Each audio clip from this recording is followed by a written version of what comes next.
मंगलवार स्थानीय town hall ठारे जिला यादव महासंघ बालेश्वर पक्षरु श्रीकृष्ण जन्माष्टमी और नंदोत्सव उपलक्षे कृष्णायन कार्यक्रम अनुष्ठित हो जाइछि।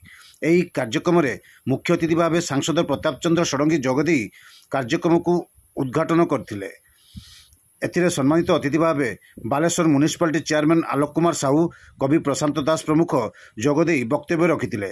महासंघर अध्यक्ष भागीरथी बारिक कार्यक्रम में सभापतित्व करथिले। सभापति रवींद्र महाकूड, संपादक निशित कुमार बारिक महासंघर कार्य कृष्णायन संपर्क में वक्तव्य रखिथिले।